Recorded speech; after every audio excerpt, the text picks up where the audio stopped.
So, Arcane.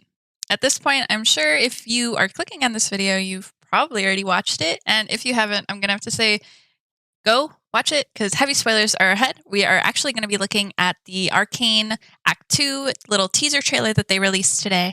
And we're going to talk a little bit about Act 1 and what exactly led Arcane to succeed so well in this short little week that it is premiered, and kind of why it is just genuinely good storytelling. I am going to preface this by saying I am not qualified in any way to be a filmmaker or a director or, screenplay or an actor or anything like that.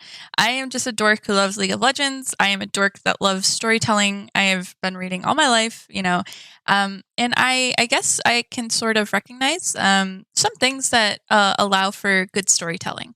And we're just going to talk about it a little bit and just what we can kind of expect from Act 2. And I'm super excited. And we're just going to react to this. We're going to talk about what Act 1 did really well. And we'll go from there. If you see my cat in the background, he thinks he's starving because daylight savings. And we've been trying to adjust him slowly to his new feeding time. But I'm recording a video. But hey, thanks Seth for following me on Twitch. I had to keep it in. Oh well.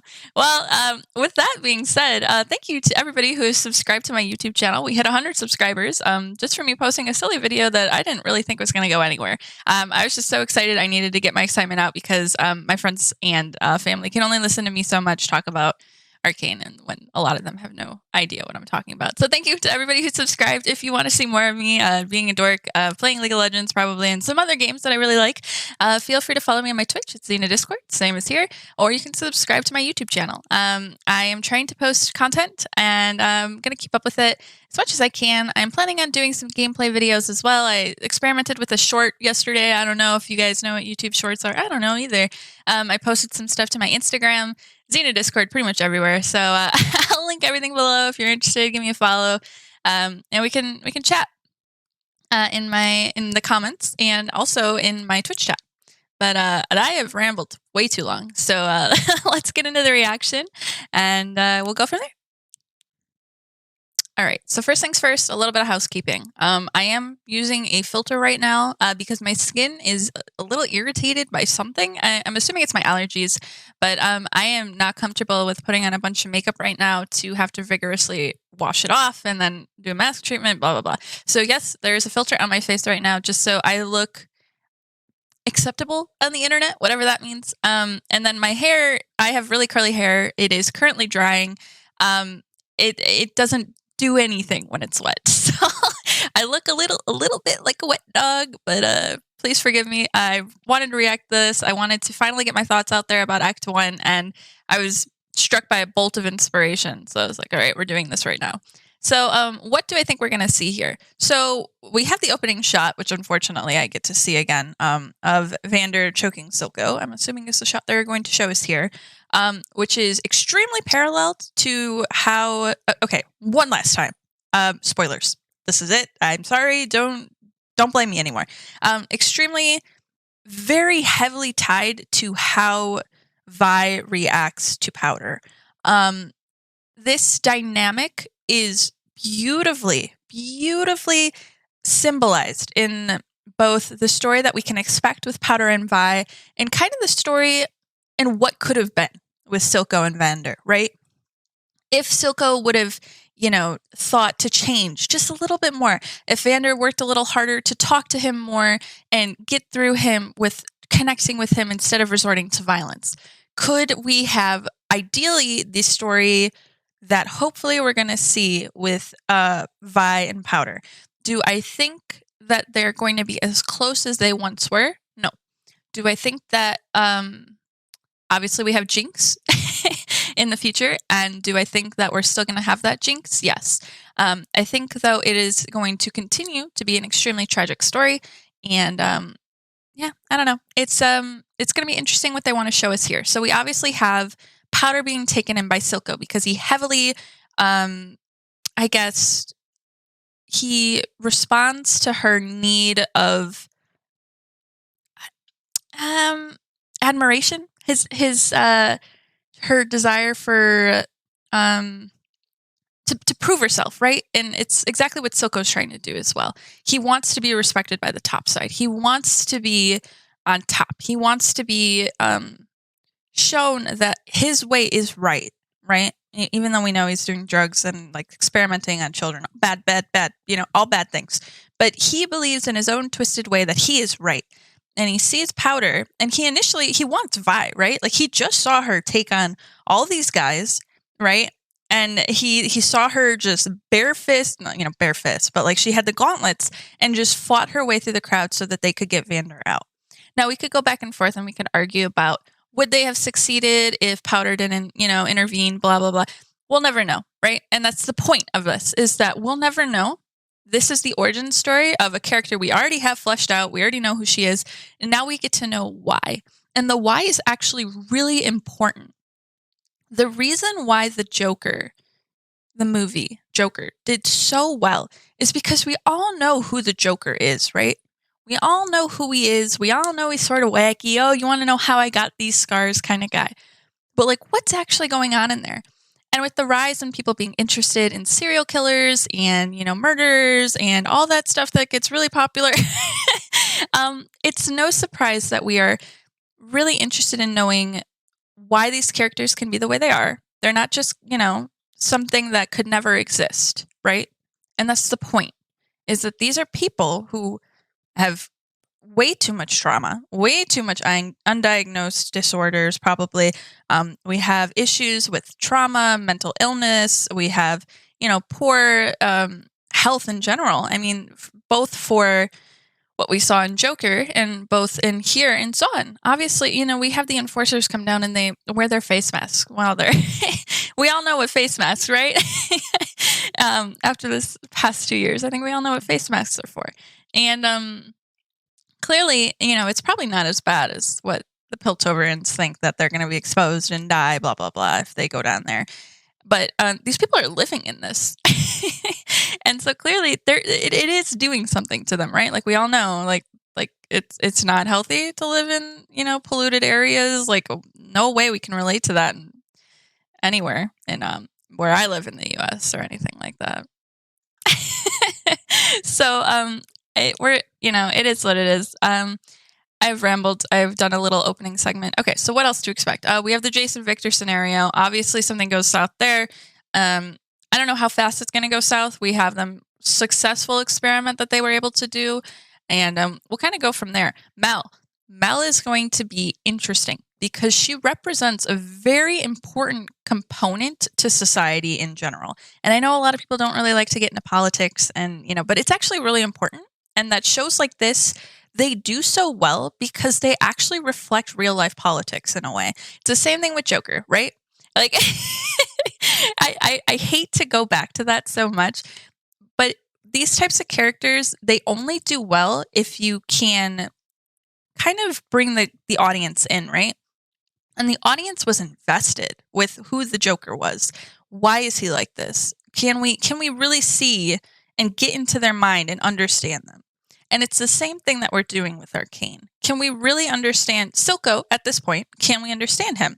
Can we understand Jinx, who was once Powder? I think a lot of people already empathize with her, you know what I mean?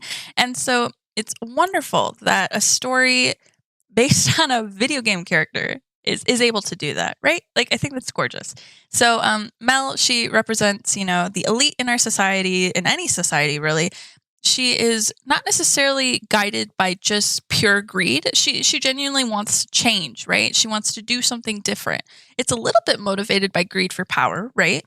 But at the end of the day, she really does want something new. And you have Jace, who is pure in his intentions. We all see that. Magic saved his mother. We know what he's aiming for. And you have Victor, who we really don't know. We know he's an outsider from the underside, and he's crippled and he's looked down upon and he has an accent. Just saying that we have a character like Victor, and we'll see how far he's willing to go, right? Because that's been the whole sort of dynamic that we have with Silco, is how far are you willing to go? that is what makes you better. That's what makes you different. And we already know how Victor ends up, right? So it's a little bit of playing the game and seeing how does he end up that way. So there's my preface. We are going to see more of the dynamics shift. We're going to see Victor and Jace, probably their kerfuffle, if you will, is going to come to a peak, I think, in Act 2. I don't think it will be as heavily around Powder and Vi. Obviously, we know that Caitlin is coming to find Vi because Powder does something ridiculous. But I don't know. We'll see, right? So I don't know. It's not even a minute long. I don't know why I'm trying to pretend like I'm going to get all my answers here, but I digress. Let's react to this, shall we? Yeah. Hello. The only way to defeat a superior enemy is to become what they fear. So sad. Okay. I was a mess, by the way. Does I this think mean it's anything obvious. to you? Where did you get this?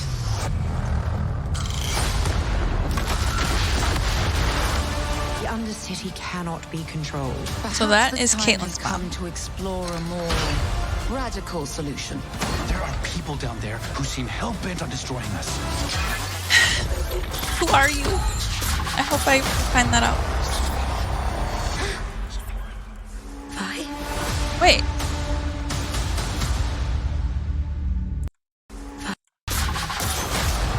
Destroying us.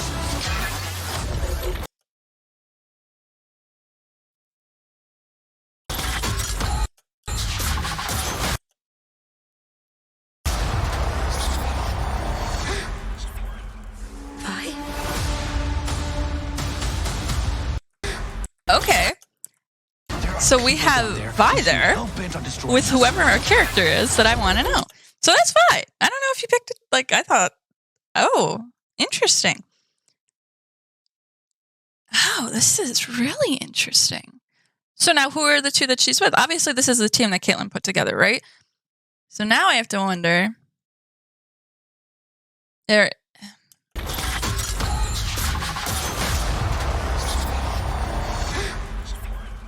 Vi? Oh, poor babies. Ah! I don't know what. So I thought it was just going to be a group of Zonites who didn't want to go to war with the top side. That's who those characters were going to be. But this is interesting because now we know that they were put together probably by Caitlin because that's the only way Caitlin gets out. Or I'm sorry, that's the only way Vi gets out of prison, right? Ah, shit. Okay, give me a minute. I have to simmer now. I have to regather my thoughts. I thought I knew what I was going to talk about, but now I don't. Damn it. So where do I begin? I found my cat because he is very upset with me. So that gave me a second to think.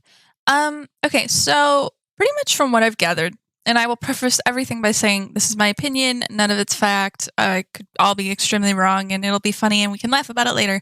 But pretty much we're getting a parallel story between Powder and Vi and what happened between Silco and Vander.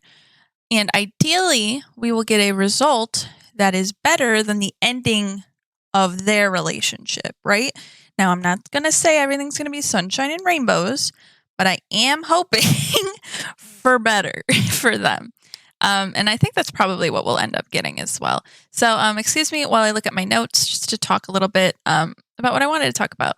So Act 1. Wow. Act 1 was great. The 3 episodes, I think, were all timed very well. I don't think anything was rushed. I feel that the characters and most importantly, the story was introduced in a way that if you knew nothing about League of Legends, you would kind of understand what's going on, right? So the first scene, we open up with a creepy song sung by a child, which is always, a great thing. And I guess it's wrong for me to say it was creepy. It was eerie. I think eerie is a better term because we were shown on screen the red visuals, which is often associated with violence, death, murder, betrayal, anger, lust, bloodlust, the list goes on and on. It's all usually connotated with more negative emotions, we'll say. And we obviously get the payoff we see the opening scene with the enforcers and the Zonites that were rebelling, fighting. And I use the term fighting very loosely because obviously we saw what happened and they were kind of just all shot, right? Great, lovely. Yeah, so we open up and we see that the little girl that is singing is Powder, and she's holding on to Vi's hand. And I'm kind of going to do this mostly by memory, and just sort of recall based on that. And I'm going to try not to show a lot, I'll be honest, just because I don't want to get copyright striked or claimed or anything like that. So a lot of this is just going to be me talking. If you're not interested, I'm sorry, but maybe, you can sip a beverage, keep me on in the background while you do some homework or something. So for me, what's really striking is we see objectively two small children, right? Like, even if Vi is the bigger one and the older one, she's still a child. And we see her walking this murder bridge. Like, oh, you thought the Howling Abyss was the murder bridge. No, this is the murder bridge. And they're looking, Vi is looking for their parents. And what is so sweet and just so, it breaks my heart, right? Because children in trauma, I mean, oh gosh, my heart breaks. I originally studied psychology and sociology in my undergrad and social work. And a part of me will always and forever just remember everything I learned and everything I saw through that. And it's hard not to reflect that onto just cinema and just stories. And it's really important to know like where these come from, that these are struggles that people really have, right? And so Vi is the older sister, and she tells her sister to cover her eyes and sing a song, just hold on to her hand. She's going to guide her, and then they're going to go find their parents. And eventually it is too much for Vi. And that's normal. Like, what's not normal is her being able to carry on so far in doing that, right? And eventually it becomes too much. And Vi sees all the death around her. She's probably seen some nasty mutilated bodies that ideally none of us will ever have to see. And she's scared because she doesn't see any survivors on her side, right? And I hate to say her side, but it's true. I mean, the people that she grew up with, she laughed with, was around her. Her village is all around her now. And we have this really cool shot of Vander beating up an enforcer. And it's to showcase the power, right? That this is a powerful, imposing figure. And obviously, I don't know how close Vander was with the girls before this all happened. But he sees them and he knows whose kids they are, right? And so we know he knows them at least a little bit. And he points to their parents' dead bodies. And like any child, Vi breaks down. But it's actually really important that we don't really see anything like that from Powder. We already have the trauma. We already have some issues that are already being showcased. And the main thing that I wanted to talk about is the insecure attachment that Powder displays here to her parents. Insecure attachment is something we talk about in life cycle development and early childhood development. And it pretty much is a healthy child that is healthily in a secure, established relationship with their parent. They cry when their parents are gone, and they get happy when they come back. That is it in its basic form. It's been a couple of years since I've took a class on this, so I'm sorry if I'm like miswording, but genuinely that, most kids, they cry when their parents are gone, and then they're excited when they come back, that you could argue that out of sight, out of mind, eventually they relax or whatever. But that's the gist of it.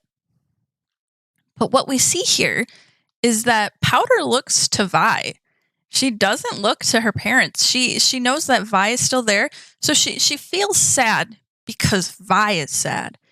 And that is actually a really important moment to showcase the type of bond that they have. We always knew that the show was going to be showcased around their bond, their sisterly bond. But this is kind of a big deal. And it shows that her world is connected to Vi, not their parents, not anyone else. Her world is Vi. And so Vander sees obviously an upset child and, a distraught, probably traumatized other child. He doesn't know, right? And I love this shot so much, and I hope I can show it. It's the shot of Vander dropping his gauntlets in a symbolism, and it's the most beautiful symbolism, right? Because these gauntlets are heavy, and he's just dropping these weights to carry different weight. And we see that displayed quite literally with him carrying Vi and Powder away. And they're allowed to leave. The enforcers are like, man, not worth my time. It's just a bunch of kids, whatever. And it's such beautiful symbolism, and it's just most pure form, right? It is him literally dropping weight to carry something else. And that's one of the key things that I want to talk about with great storytelling. They show rather than tell. And they could have easily just written it and said, here, I got you guys, come with me, don't worry, I got you, blah. There's a million little things that they could have done. But this whole scene, there's no talking except for the little bit of Powder singing. And we've always known that Riot actually really excels at that, because that's what they've done up until this point with their cinematics. Most of their cinematics, there's no talking. You get the occasional grunt or whatever. But usually there wasn't much talking. And that's beautifully showcased in this opening scene. And it sets the tone for the entire story. And it's so beautiful. It hooks the watcher. And it's something that anybody watching wants to go, all right, so now what? We get all this death and murder. How did this happen? Who are these people? Why are they what is this confrontation? If you know nothing about League, you kind of have to look at it from that perspective. And you get this beautiful storytelling that chef's kiss, they did great. So that was the first 2 minutes. As you can see, I could talk about this for hours. Oh, it's so embarrassing. But from the rest of episode 1, we open up with the next shot with them doing their job, as they keep calling it. And it's great. It's another shot of action in a different format, in a different way. We get to see the characters. They're older now. How have they progressed? Blah, blah, blah. But we still see that Vi is leading Powder. And Powder relies heavily on Vi's encouragement, literal support with her not falling off the roof. And it's so well done. And so obviously all the issues happen with the tower and then blah, blah, blah, whatever. So they get back and they get through back into Zon, and they run into the ruffians, I guess I'll call them. I don't know, Silco's little kids gang, as weird as that sounds. But it's so interesting because the next slow-mo shot that we have is when they're all fighting. And it beautifully encompasses Powder in the middle and just watching all of this around her. And it's in slow-mo, and it's beautiful, and it's just trauma. Just the brightest big red light you could ever see, called trauma. Violence isn't good for kids. I don't know if you knew this, but it's just so beautiful. It just beautifully showcases just obviously nobody's healthy growing up in these conditions, right? And it's just so gorgeous. Obviously, I love the scene with Vi looking at the kid and you want to see how that goes? After he pulls out a knife, let's do it. I promise you, you will not walk out of here. I promise you. And she's saying, even if I go down, even if I'm done, you're not walking out of here, right? That's literally what it's so good. And it shows her personality so well, and it shows what she's willing to fight for. And so then obviously we get another showcase of Jinx. God, I'm going to keep doing this. I'm going to keep falling back and forth between Powder and Jinx. I apologize. But we get Powder trying to use one of her gadgets to get the guy blown up, honestly. And it doesn't work, right? And so I think that it was Meowser or something like that. I don't know. Mouser. And it doesn't work, so she has to throw all the crap, blah, blah, blah, blah, blah, whatever. And so another really important shot is actually when Milo and Vi are talking, and Milo's talking all this shit, right? And we get great foreshadowing, pretty much, of Powder misunderstanding a situation and running away, to later learning that, okay, everything wasn't exactly as she thought it was. But, she knew that Milo was talking shit, but she knew that Vi had her back because they were able to reconvene afterward, and they were able to mesh that bond. Also, the touch of the music when Powder's in her room being a little off-brand version of the Jinx song was great. Loved that. Great touch. Water, I'm going to be talking a lot. And so they reconvene and they reconnect and they get that sister bond moment that, you know, this town's going to respect us. Everybody has their bad days. This was your bad day, but it's okay because as you can see, we all have great days in the future. And what breaks my heart is the foreshadowing of her damn stuffed animal. Is that she was a kid, she wanted her stuffed animal back, and she knew that, she couldn't get it, right? And this is cutting forward a little bit into the act, but then we see when she is leaving and she's going to turn herself into the enforcers to protect Powder and pretty much everyone else, right? Is that we see Powder with the doll or the stuffed rabbit or whatever it is. And it's just beautifully symbolic of her abandoning her innocence, moving on. She's becoming an adult. She's accepting responsibility for what she does. And that's a point that Vander tries to, push home with Vi, is that these kids look up to you. These kids, they will do whatever you tell them to do, right? And he's also echoing the same sentiment that he has all this responsibility for people of Zaun, for the people of the lanes who look up to him, they follow him, they will follow him into war if they need to.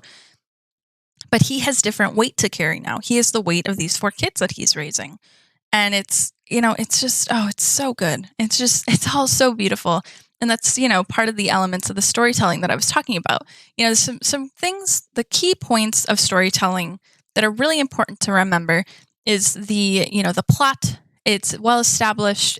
We know kind of what's going on. We want to see how it happens, stuff like that, right? How does this keep on divulging onto the road it's going, right?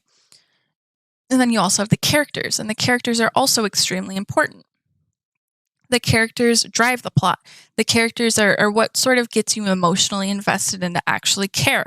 This setting's beautiful. The streets of Piltover, in the high class society to the slums of Zaun, it's all just so meticulously crafted. It's done with care, and it's all in a fantasy setting, but it's still believable, right? And the style and the tone of it as well, the style that they chose with going with Fortiche Studio, I think is really has a strong sort of resonation with the League of Legends fans, but it's also something that people who know nothing about League and have never watched a League cinematic can come into and appreciate that, this is an animated story. This is a really niche sort of aesthetic that they're going for, but it's kind of cool, right? And the tone is also really important. The one of the words that they use, like part of the description for Arcane, is that it is grim. It's gonna be a sad story, and they don't shy away from that, right? Like they understand that these are heavy topics that are being dealt with, and that the effects that these heavy topics have on children is quite extreme. And so anybody can understand sort of what that accumulates into, right? And one can argue that also something really important with storytelling is the theme. And the theme that I think Arcane has been hitting home on the most is actually sort of trust. It is about family. It's about doing the right thing. It's about learning from our mistakes. And these are all things that absolutely most people can relate to. And it's also about relationships. These are some very troubled relationships. And even, Vi and Powder, their relationship really wasn't a healthy one. Vi was seen as the, the authoritative figure in their relationship when they're both kids, you could argue she's a teenager. She's a kid, and she should not have to be responsible for Powder or Milo or any of them, and it's really sad. And what's even more sad is that Powder finally has a successful experiment, and it leads to literally all her friends dying. Oh gosh, that shot where it explodes and she's blown off the window ledge is really important because her eyes are wide open. She's seeing her success before her eyes, right? But the thing about eyes is that we've already sort of seen the foreshadowing with the drugs in the eyes with Silco, right? That's how he ingests his drug of choice. Well, we have no details on that yet, but eventually we probably will. And it's that is what happens to Jinx. She takes it full blown in the face. You know, we don't know exactly everything that blew up in there. Obviously, we knew there was a ton of drugs. We knew that there was it was obviously the arcane magic and the Bracker crystals and stuff like that. But you could argue that that will have an effect on her mental, right? That will have an effect on pretty much everything going on. And we've already seen her have a huge breakdown, right? Like she was destroyed that Vi left and that she couldn't go with. Like she was, it was gut wrenching watching that scene of her just losing it. And what was it that allowed her to calm down? It was her thinking that she could be of use to Vi. And if that doesn't scream insecure attachment as well as abandonment issues and, you know, her unhealthy relationship with her sister, I don't know what else will, right? And obviously any kid is going to be upset that they're left behind and they can't participate, but like she was destroyed and she sucks it all up and she's like, I can help them, right? And then she thinks she helps them, but then she ends up seeing she didn't really, you know, and Vi, who is fairly also very traumatized at seeing her two of her best friends die and her so-called, you know, father figure die as well, is also very unstable. And it's really, really unfair that she has been seen as the authority figure in their relationship. It is gut wrenching. It's just so, it breaks my heart even thinking about having to be in that situation as an older sibling. Like in thinking that you have to be in a sane mind, you know, to deal with your younger sibling in that moment. And it's just, oh God, I am so thankful that I really was never put into a position like that. There were times where I was, you know, put into other situations, and I had to keep it together for them. But I mean, like it can't even compare on the scales, right? Like it's incomparable. And she falters. She has a moment of weakness. And this is unfortunately the worst timing she could ever have to have this moment of weakness. But it's also really shitty because if she didn't have this moment of weakness and she was able to, you know, stay composed and bring Powder with her and deal with her trauma later, they both would have gotten arrested. So then you can argue, oh, well, obviously that's better, you know, than, you know, her becoming Jinx, right? But it's also, you know, she couldn't go back to help her after she realized her mistakes once Silco was there, because then they're both captured and they're both getting experimented on, right? And so it's so tragic. It's so beautifully well done. You know, we end the scene and the act with seeing Powder's eyes going pink, which is very reminiscent of the drug that they've been using. But clearly she got just, you know, such a low dosage and it's interacting with her rage, right? And pretty much any other time that we've seen it being interacted with the rat, which interacted with it out of fear, which we could argue that that's Twitch. I don't know. We'll see. Who knows? And then you have the boy who also took it out of fear. And then we have Vander, who took it out of, I wonder what we should call it, desperation, a silent plea. He's backed into a corner. He had no other means or any other alternative. So you could argue that it was also fear. And with Powder, we see it in anger, which I think is extremely important and will relate to how she isn't able to fully accept Vi back in.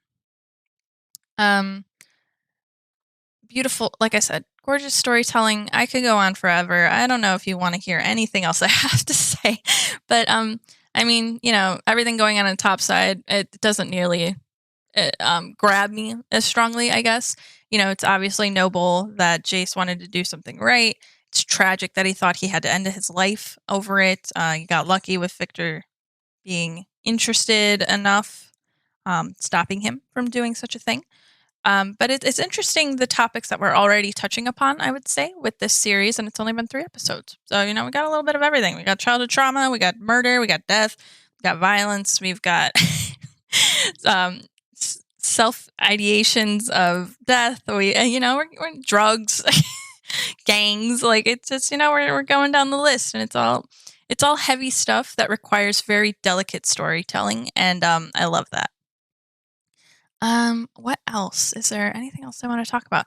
I don't know. I'll probably remember something, and I will keep talking about it forever and ever and ever, and I will never shut my mouth. And this video is already long enough as it is. So, Arcane Act 1. It was gorgeous. It was extremely well done. It was very carefully planned. I don't think the timing was rushed at all. I think everything took its time. It allowed you to be built up. It set your expectations, and it really fulfilled them, I would say, in a way. Yeah, it was really well done. Will Vander be Warwick? Um, I think so. I think that pretty much all of the clues that we got with his rework is actually kind of important. His voice interactions with Vi, who taught you how to punch. You know what I mean? Like it's there's a lot heavily leaning into it that's probably who it is. And now that we know that this has been in the works for 6 years, I mean, geez, obviously they could have snuck something like that in under our noses. So I don't know. We'll find out. Maybe he isn't Warwick. I don't know. But the way it's looking, it's very likely. Also, Singed being spoiled by the screen, the the subtitles. Anybody else? That happened to anybody else? I don't think anybody else referred to him as Singed. Did I miss that? So if you didn't know, the scientist working with Silco is Singed. Spoiler alert. I don't know. I've given that a couple times already. But yeah, I didn't pick up on if anyone was calling him Singed. I thought he looked a little weird, and his eyes really bothered me. But I don't play Singed, so that connection wasn't instantly made for me. But then the voice, I watched a lot of things with subtitles because I don't know, I like subtitles. But and then it puts it in parentheses, Singed is talking, and I was like, did we know that? Were we just supposed to guess? I was a little annoyed about that, but it is what it is. But if you made it all the way to the end of the video, congratulations, you're a real one. Thanks so much for watching. I hope anything I had to say was interesting to you in the slightest. I'm really excited for Arcane Act 2. It's and obviously Act 3. That's without a doubt. But everything's been so beautifully done. I am so excited for the future of storytelling with Riot, and what more they can bring to the screen. And I don't know. Here's to the next couple days. We get Act 2 to come out, and I'll probably cry some more. And I don't know. Maybe I'll do a little recap episode and just talk about things that stood out to me, but I doubt it. Who knows? I don't think you guys want to see this stuff. But if you do, hey, thank you so much. Leave a like, subscribe, follow me on Twitch or Instagram or Twitter, I guess. I have all the social media things. And yeah, comment down below. What stood out to you the most? What was the thing that you were like, ugh, that thing, yeah, let me know what impacted you the most. Obviously it was gut-wrenching, it was heartbreaking. I just want to hug both Vi and Bowder because none of this is their fault. It's not fair. Society is cruel, and people are very, very greedy. That's all I have to say about that. But thanks you so much for watching. Hope to see you guys soon, and see you in the next one. Bye.